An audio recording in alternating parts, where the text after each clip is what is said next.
Infinity classes में आप सभी का स्वागत है। मैं सतीश शुक्ला आपको आज वन टाप गुणक के तहत आपको जो है अणुसंघ गुणधर्मों में क्या परिवर्तन होता है उसके बारे में कुछ बताने जा रहे हैं। आपको इसको आप लोग सीखिए कि किस तरह से हम वन टाप गुणक को जो है अणुसंघ गुणधर्म में अगर हम शामिल कर लेते हैं तो क्या परिवर्तन आ जाता है। ठीक है, अब देखिए आप लोग जैसे कि जानते होंगे कि सबसे पहला अणुसंघ गुणधर्म क्या था। सबसे पहला अणुसंघ गुणधर्म था वाष्पदाब का आपेक्षिक अवनमन। आपेक्षिक अवनमन फार्मूला अगर आपको याद हो तो जो फार्मूला था वो कुछ इस तरह से था, P0 A minus PA PT upon P0 A। ये वाष्पदाब का अपेक्षिक अवनमन है। ये बराबर होता था काई B के, था बराबर, ठीक है ना। अब अगर जो है इसके अंदर यहाँ पे I को भी शामिल करना पड़ेगा, I को भी शामिल करना पड़ेगा। हमने बताया था जो अणुसंघ गुणधर्म होता है वो विलायक की संख्या पर या विलय की संख्या पर निर्भर करता है। किसकी संख्या पर? विलय की संख्या पर। आपको ये भी पता होगा अगर काई भी निकालना है आपको तो काई भी किसके होता है। देखो ये एक अणुसंघ गुणधर्म है, ये एक अणुसंघ गुणधर्म है। इस अणुसंघ गुणधर्म का नाम क्या है? वाष्पदाब का अपेक्षिक अवनमन, ठीक है ना।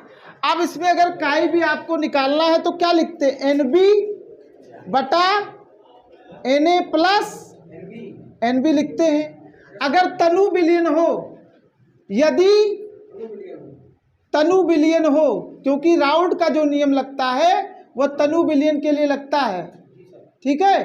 तनु विलीन हो तो Na जो होगा वो NB की तुलना में बहुत ज़्यादा होगा नहीं होगा।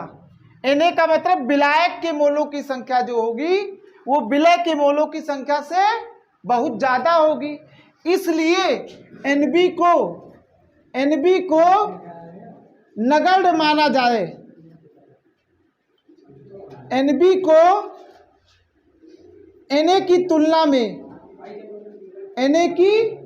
तुलना में नगण्य माना जाए। क्या माना जाए? नगण्य माना जाए।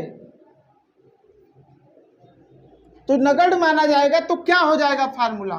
फार्मूले में परिवर्तन हो जाएगा। ये बराबर लगभग बराबर हो जाएगा किसके? NB अपॉन Na के।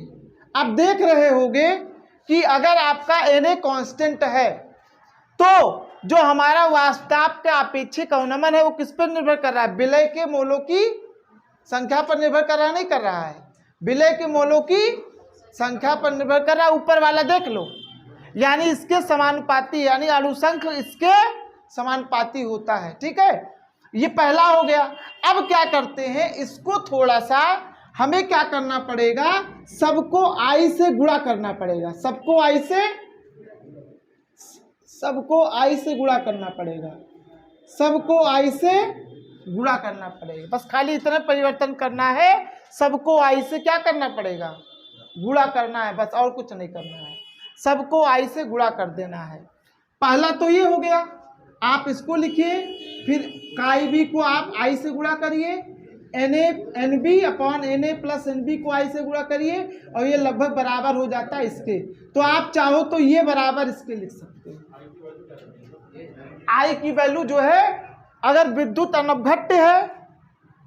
अनवघट्य है तो एक रहेगा, यानी जैसे यूरिया मिलाया गया है, ग्लूकोज मिलाया गया है या चीनी मिलाया गया है तो I का मान कितना रखा जाएगा?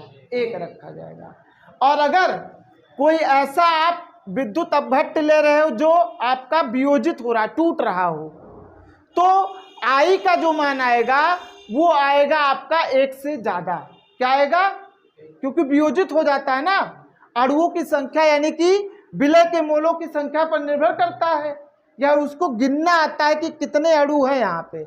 तो गिना जब गया, आपको पता होगा जब हमने परसों बताया था आपको कि जो Na होता है, NaCl होता है, वो टूट जाता है तो Na प्लस और Cl माइनस में कन्वर्ट होता है। तो हम अगर NaCl का 1 मोल लेके चलते हैं तो वियोजित होने के पश्चात, जल में जाने के पश्चात वियोजित हो जाता है, यानी कि वियोजन हो जाता है उसका, तो हमें कितने मोल मिलते हैं? 2। यानी I का मान जो हो जाएगा वो हो जाएगा 1 से ज़्यादा। 2 भी हो सकता है और 2 से कम भी हो सकता है और ज़्यादा भी हो सकता है। वो निर्भर करता है कि कितने मोलों की संख्या है। समझ गए? हाँ, उतना आपका I का मान हो जाएगा। ठीक, जितना मोल पश्चात यानी बाद में होगा वियोजित होने के पश्चात। इसके बाद अगर कोई विद्युत अपघट्य ऐसा लिए हो जो संयोजित हो रहा हो, अगर संयोजित हो जाएगा तो पहले मान लो 2 मोल लेके चले थे और बाद में दोनों मिलकर के क्या हो गए? 1 हो गए, तो बाद में 1 मोल मिला। तो I का मान कितना होगा? 1/2, 1/आधा हो जाएगा लगभग, है ना। तो अणुसंग गुणधर्म भी उसी हिसाब से बदल जाएगा। अब देखो दूसरा अणुसंग गुणधर्म क्या है? दूसरा अणुसंग गुणधर्म है क्वथनांक में उन्नयन। क्वथनांक में उन्नयन, उन्नयन मतलब क्या होता है? बढ़ोतरी। ठीक, वृद्धि या बढ़ोतरी एक ही बात है। अब क्वथनांक में उन्नयन हो जाएगा तो फार्मूला देखो क्या होगा। फार्मूला इसका याद होगा आपको, फार्मूला है डेल्टा टीबी बराबर होता है केबी गुणे एम के। और साथ में हमने बताया है सभी अणुसंग गुणधर्म में एक फैक्टर और आ जाता है जिसको हम क्या कहते हैं? वांट ऑफ गुणक। तो इसमें आप क्या कर दोगे? I से क्या कर दोगे? इसको गुणा कर दोगे। ठीक है, इसमें I भी क्या कर लोगे, यानी I भी एक फैक्टर आ जाएगा। ठीक, I आपका क्या बताया है? अगर संयोजित हो रहा है तो 1 से कम, वियोजित हो रहा है तो 1 से, और अगर वियोजित ना हो ना संयोजित हो तो क्या होगा? 1। समझ गए? 1 हो जाएगा। तो 1 अगर हो जाएगा तो कोई फर्क नहीं पड़ने वाला। इसलिए विद्युत अपघट्य के लिए I का मान कितना रखा जाता है? 1। तो I लिखो चाहे ना लिखो, किसी को 1 से गुणा करोगे तो वही आ जाएगा ना। तो विद्युत अपघट्य के लिए I की वैल्यू जरूरत नहीं है, लेकिन अगर विद्युत अपघट्य आ जाता है तो वहां I का भी एक मतलब होता है। ठीक है, अच्छा, तो इसके बाद अगर इसको हम बदलें, अगर ये यहां से बदलते हैं तो आपको पता होगा केबी गुणे ये क्या है? मोललता है कि नहीं है? अब मोललता क्या होती है? फार्मूला याद होगा, फार्मूला याद होगा। क्या होता है मोललता? क्या लिख दें? स्मॉल mb गुणे 1000 बटे कैपिटल MB गुणे MA। BS कहाँ होता है? मोललता में BS कहाँ होता है? ये हो जाता है ग्राम में। ठीक, और गुणा किससे कर देना है? I से गुणा कर देना। तो देख रहे होगे आप, जो हमारा अणुसंख गुणधर्म है, जो हमारा देख लो अणुसंख गुणधर्म है, वो विलय के मोलों की संख्या के क्या है? समानुपाती। यानी स्मॉल m बटा कैपिटल M क्या होता है? मोलों की संख्या ना। विलय के मोलों की संख्या के क्या है? समानुपाती है। विलय के मोलों की संख्या के समानुपाती। आप चाहो तो NB लिख सकते हो। MA आपका विलायक का होता है, विलायक का द्रव्यमान। ठीक है, तो एक तो ये हो गया, इसको लिख लीजिए। इसके बाद तीसरा हम लोग आते हैं। तीसरा अणुसंग गुणधर्म क्या होता है? तीसरा अणुसंग गुणधर्म बताओ क्या होता है? हिमांक का अवनमन। हिमांक का अवनमन, इसमें क्या हो जाता है?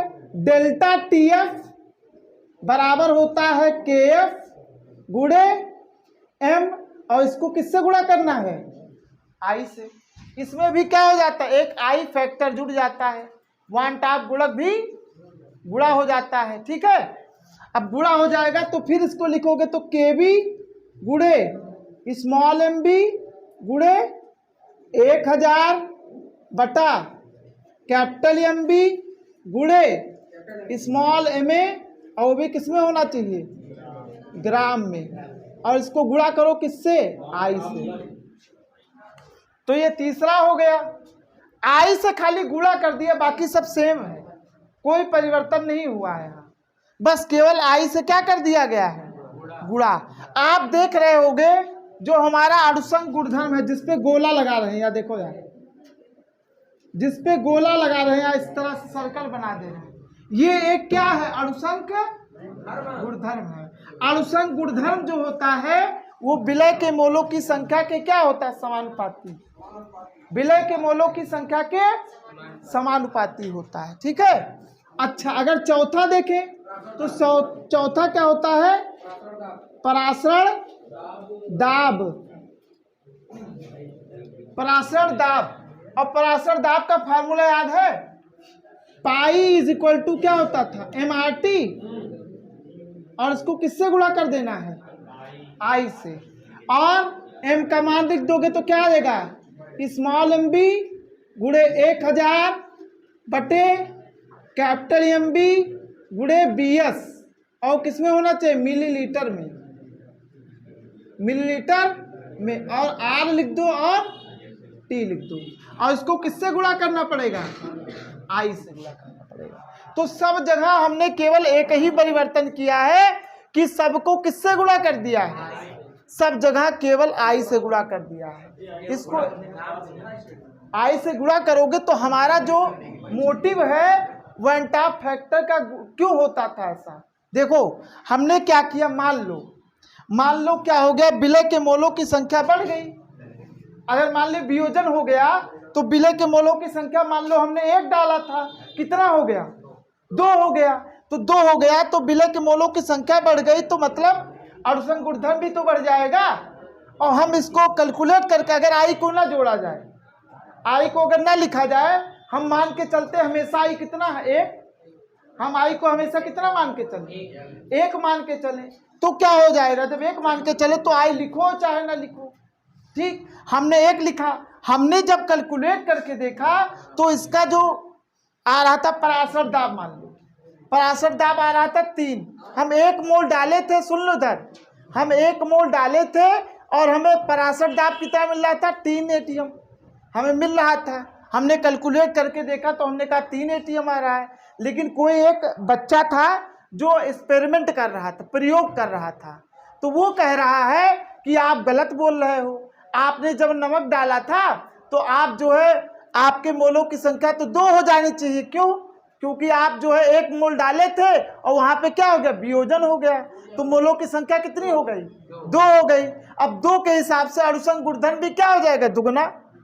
अणुसंग गुणधर्म कितना हो जाएगा, तो 3 के बजाय उसका कितना आ रहा था, 6, कितना आ रहा था, अरे 3 दूना 6 नहीं होता है, कितना गुना अणुसंग गुणधर्म बढ़ेगा या घटेगा, यही आई बताता है, कितना अणुसंग गुना अणुसंग गुणधर्म बढ़ेगा या घटेगा, ये बताता है वन टॉप गुणक या आई बताता है, ठीक है।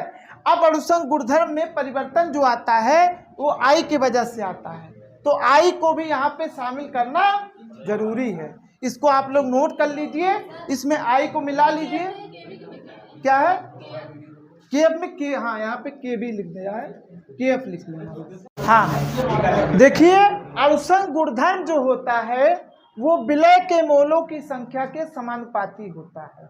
अगर विलय के मोलों की संख्या बढ़ गई, देखो आपको पता है वियोजन के पश्चात क्या हो जाता है, विलय के मोलों की संख्या बढ़ जाती है, और विलय के मोलों की संख्या अगर बढ़ गई तो अणुसंग गुणधर्म भी क्या हो जाएगा, बढ़ जाएगा। अब ये बढ़ गया तो इसका मतलब है अगर अणुसंग गुणधर्म बढ़ गया तो विलय के मोलों की संख्या क्या हो जाएगी, या मोलर द्रव्यमान क्या हो जाएगी, घट जाएगी। विलय का मोलर द्रव्यमान हमें क्या मिलेगा, मान लीजिए हमने नमक डाला था, NaCl डाला था, तो हमें जो सामान्य मिलना चाहिए था मोलर द्रव्यमान, उसके बजाय हमें क्या मिलने लगेगा, असमान मोलर द्रव्यमान मिलने लगेगा।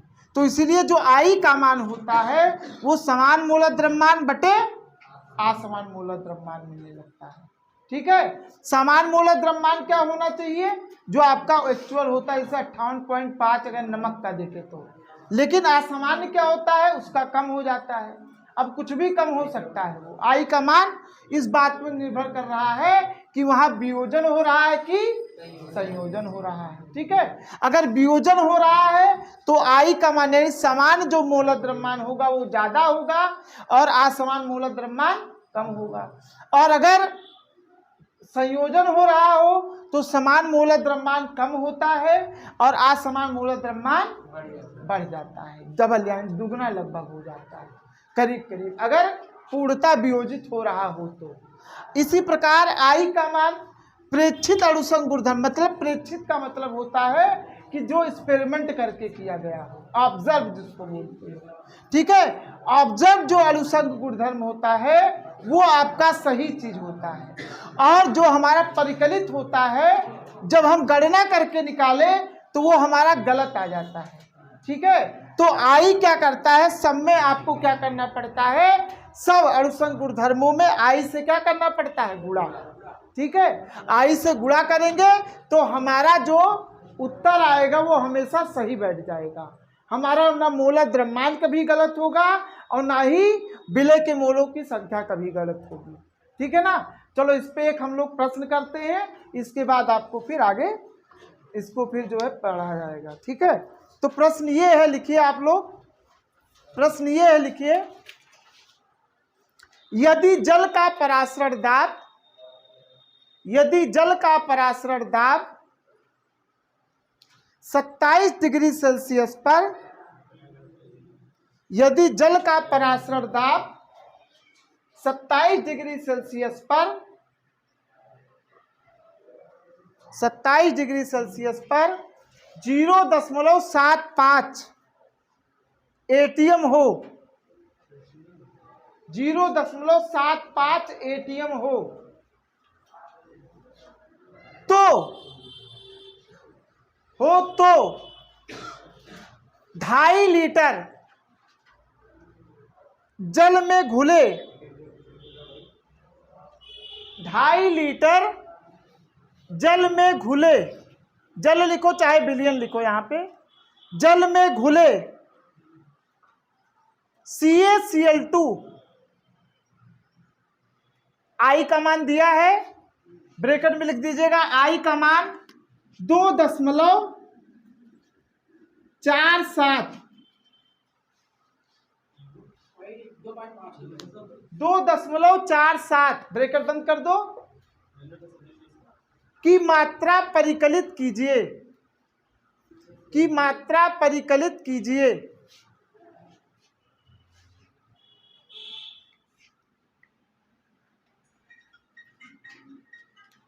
अब आप लोग फार्मूला जानते होंगे, पाई बराबर क्या होता है, पूरा बताओ, वो छोटे से काम नहीं चलेगा, स्मॉल एम बी गुणे बटा जो है कैपिटल एम बी, ठीक है, और यहाँ 1000 और गुणे BS किस में होना चाहिए, मिलीलीटर में होना चाहिए, गुणे R और गुणे I भी करना पड़ेगा, और I का मान आपको दिया है।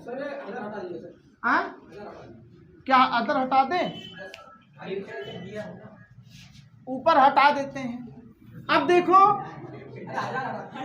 1000 हटाने का मतलब है, लीटर में अगर दिया है तो 1000 हटा सकते हो, हटा दें, 1000 हटा देते हैं यहाँ पर, और ये लीटर में यहाँ लिख देना, किस में होना चाहिए, लीटर में होना चाहिए। ठीक है, अब जो है पाई का मान दिया हुआ है, पाई का मान कितना दिया है बताओ, पाई का मान 0.75 एटीएम पाई का मान दिया है।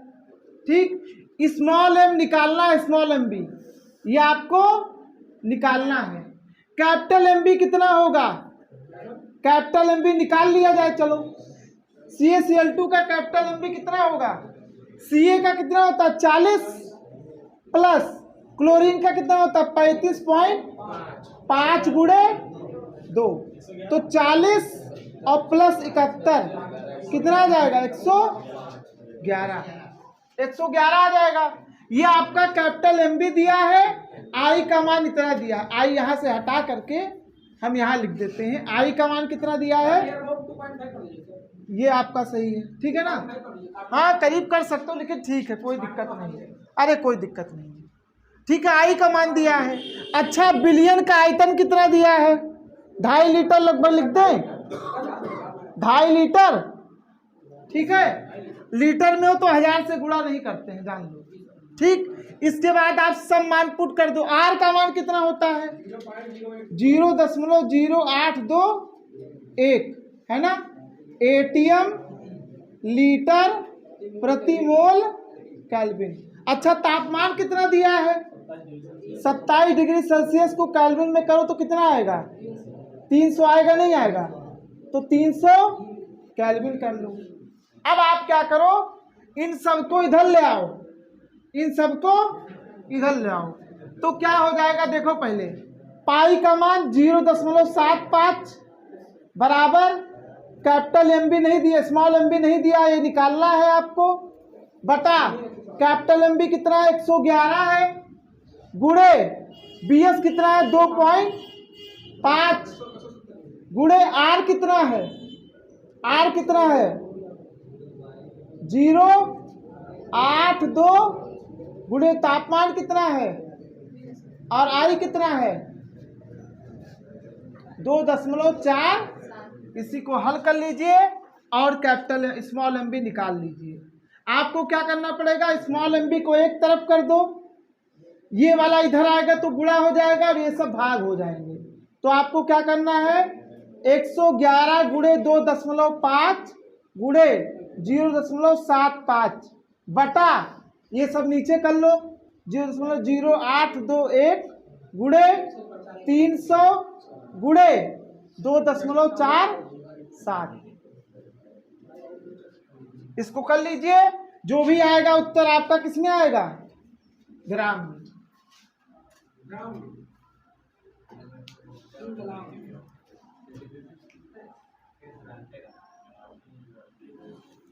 चाहो तो दशमलव हटा सकते हो, दशमलव यहाँ हटा दो, दशमलव यहाँ हट जाएगा, ठीक। दशमलव यहाँ हटाओगे तो यहाँ पे दशमलव कितना हटेगा? ये हटेगा, यहाँ एक अंक है, यहाँ 1 2 3, यानी 2 जीरो और बढ़ जाएगा। कितना जीरो बढ़ेगा? 3 जीरो और बढ़ जाएगा। ऐसे इसको आप लोग हल कर लीजिए, जो भी आ जाए आंसर।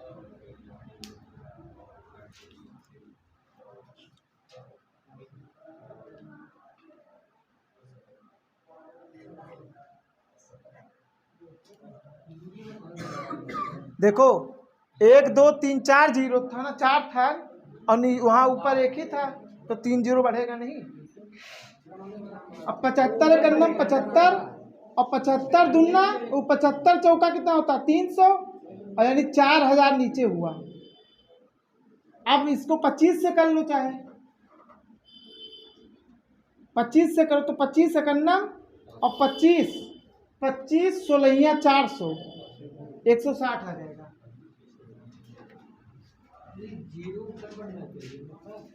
ऊपर कहाँ बढ़ना चाहिए? नीचे बढ़ना चाहिए। ऊपर का कम है कि नीचे का कम है?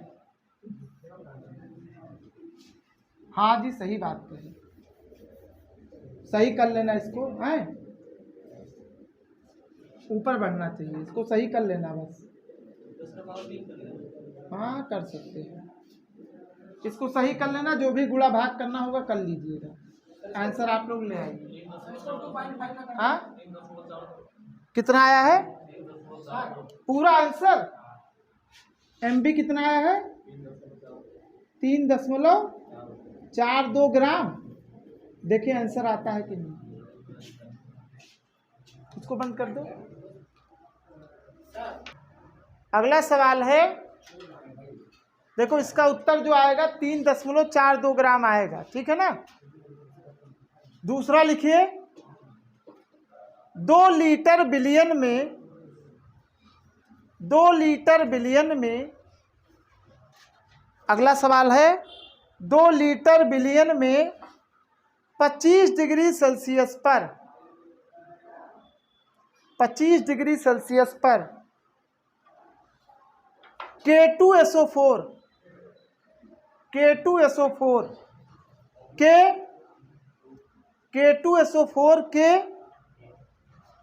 K2SO4 लिखा, के 25 मिलीग्राम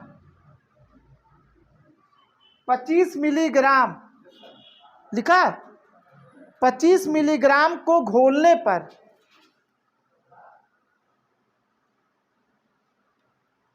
बनने वाले विलयन का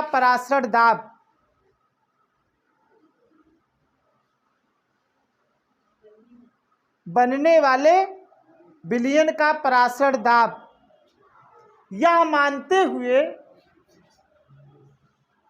ज्ञात कीजिए कि परासरण दाब यह मानते हुए ज्ञात कीजिए कि K2SO4 पूर्णतः वियोजित हो गया है।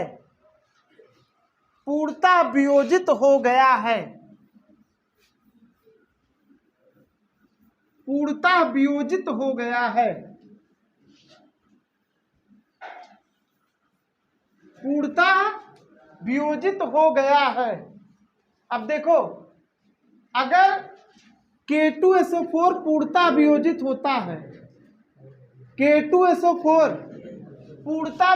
होता है, इसका मतलब यहाँ पर वियोजन कितना हुआ? 100% वियोजन हुआ है। अगर 100% वियोजन हुआ है तो K कितने मिलेंगे? कितने K है यहाँ? अच्छा, K के ऊपर आवेश कितना होता है? +1, तो 2K+1 मिलेगा। और SO4 कितना मिलेगा? SO4 है कितना?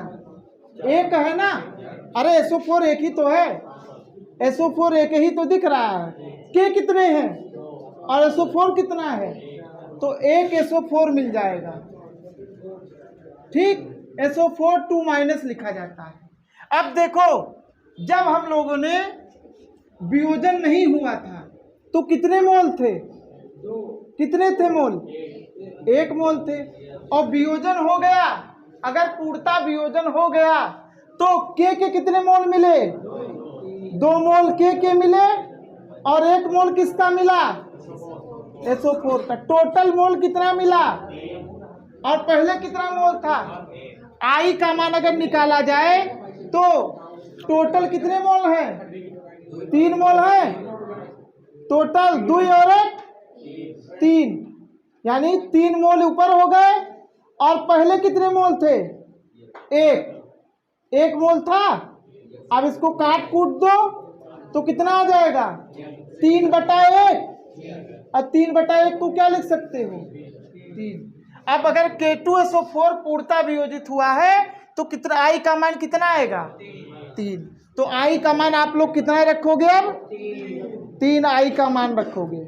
ठीक, ऐसे ही मान लीजिए अगर NaCl होता, सुनो, अगर NaCl पूर्णतः वियोजित हुआ होता तो क्या होता?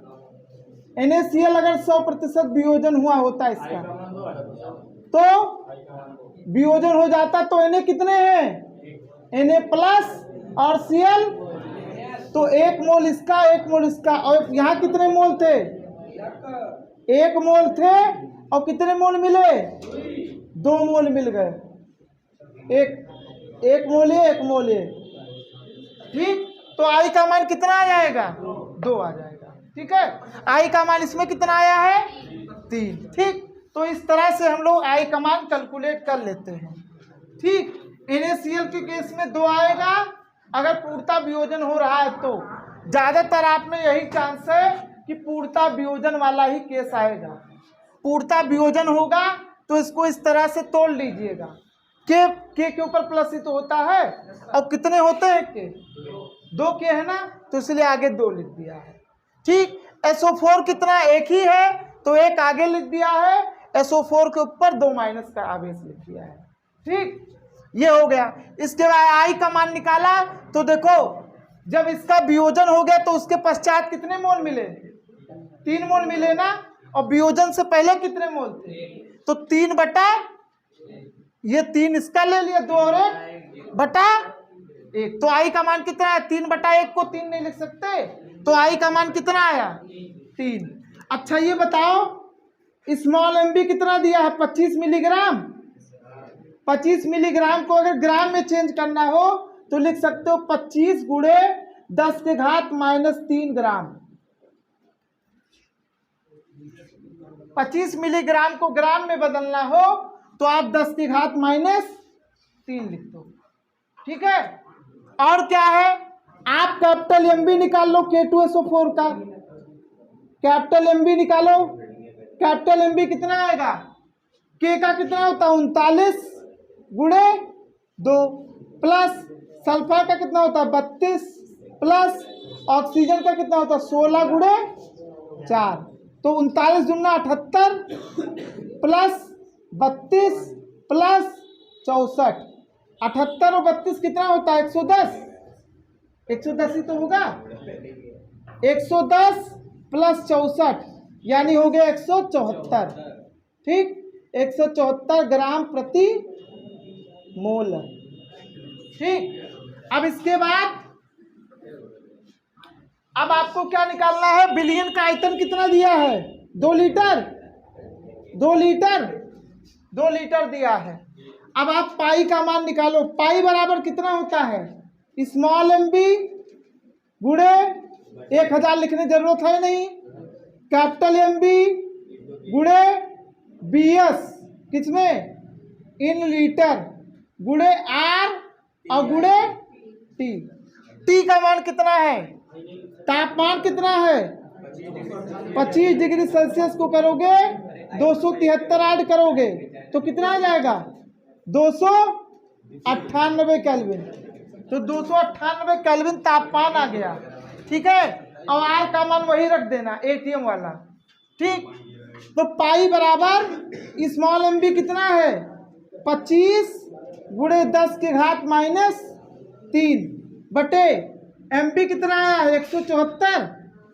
अच्छा, BS कितना है 2 लीटर, 2 लीटर है ना, गुणे R कितना है 0.0821 और तापमान कितना है 298।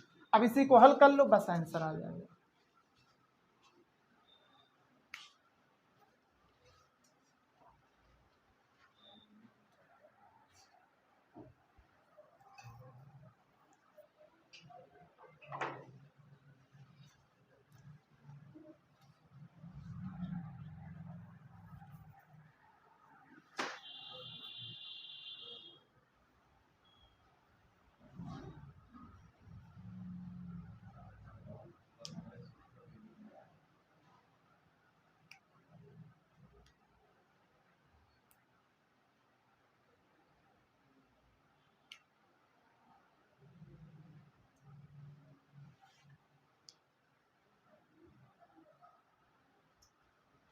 अच्छा, आई अभी नहीं लिखा ना, आई को गुणा कर दीजिए आप लोग, आई यहाँ गुणे 3 कर दीजिएगा। आई को नहीं किया था ना, आई यहाँ लिख दीजिएगा।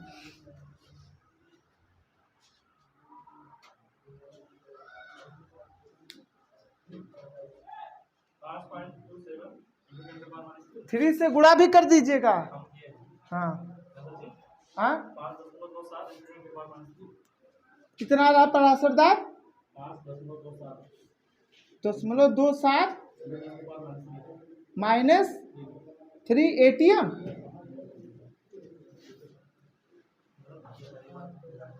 देखते कितना आंसर आ रहा है।